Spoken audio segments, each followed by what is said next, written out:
റോഡപകട നിവാരണത്തിനായുള്ള ബോധവൽക്കരണ പരിപാടികൾ തദ്ദേശ സ്വയംഭരണ സ്ഥാപനങ്ങളിലും സ്കൂൾ PTA കമ്മിറ്റികളും മുൻകൈയെടുത്ത് പ്രാവർത്തികമാക്കണമെന്ന് റാഫ് സംസ്ഥാന പ്രസിഡന്റ് ഡോക്ടർ KM അബ്ദു ആവശ്യപ്പെട്ടു.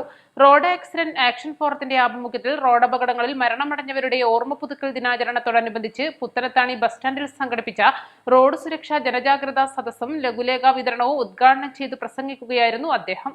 വീടുകളിൽ നമ്മുടെ കുട്ടികളിൽ നമ്മുടെ വീട്ടിലുള്ളവർ എല്ലാവരും ഇനി പറഞ്ഞിട്ട് എന്താ കാര്യം? 10, 50, 60 വയസ്സായ ആളുകളോടൊക്കെ ഇത് പറയുമ്പോൾ അതൊന്നും പറഞ്ഞിട്ട് കാര്യമില്ല എന്നുള്ള രീതിയിൽ ലാഘവത്തോടെ എടുത്താൽ നമ്മുടെ റോഡുകൾ എന്തിനാണ് ഈ റോഡ് വലുതാക്കിയത്? വെറുതെ വലുതാക്കിയതല്ല. ആ റോഡുകൾ വലുതാക്കി 4 വരിയും 6 വരിയും ആക്കിയതിന് കാരണം വാഹനങ്ങളുടെ വർധനമാണ്. ഇന്ന് വീടുകളിൽ വീടില്ലാത്തവർക്ക് പോലും വാഹനം ഉണ്ടെന്നതാണ് ഒരു വിചിത്രമായ വസ്തുത. വീടുകളിൽ നമ്മൾ ഏതോ ഒരു വീടെടുത്ത് നോക്ക്, വാടകയ്ക്ക് താമസിക്കുന്ന ആളുകൾക്ക് പോലും 1, 2 വാഹനങ്ങളുള്ള ഒരു കാലഘട്ടത്തിലാണ് നമ്മൾ നീങ്ങുന്നത്.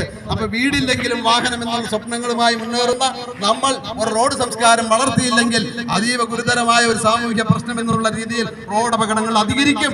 റോഡിന്റെ സൗകര്യങ്ങൾ എത്ര കണ്ട് കൂടുന്നുവോ അതിൽ എത്രയോ ഇരട്ടിയാണ് നമ്മുടെ ജനസംഖ്യ തന്നെ എത്രയുണ്ടെന്ന് നിങ്ങൾക്കറിയാം.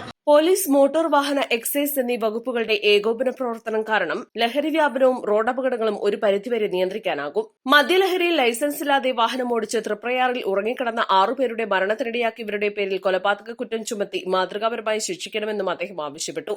ചടങ്ങിൽ ആദവനാട് പഞ്ചായത്ത് അംഗം MP സിജിൽ അധ്യക്ഷത വഹിച്ചു. Kalpakanchery police sub inspector P Shailaja, Raf വനിതാ ഫോറം ജില്ലാ ജനറൽ സെക്രട്ടറി ഷബ്ന തുളുവത്തിന് റോഡ് സുരക്ഷാ ലഘുലേഖ നൽകി പ്രകാശനം ചെയ്തു. സംസ്ഥാന സെക്രട്ടറി വിജയൻ കൊളുത്തായി മുഖ്യപ്രഭാഷണം നടത്തി. RAF Puthanathani area president KP Unnikrishnan, Sulaikha Mumtaz, CM Janaki, കോട്ടക്കുളത്ത് ഹംസ, സുരേഷ് കല്ലിങ്കൽ, സുഹ്റ പൂവൻചിന, സാജിദ തുവക്കാട്, സുബൈർ നെടുവഞ്ചേരി, R സാവിത്രി എന്നിവർ പ്രസംഗിച്ചു. East live Valanchery.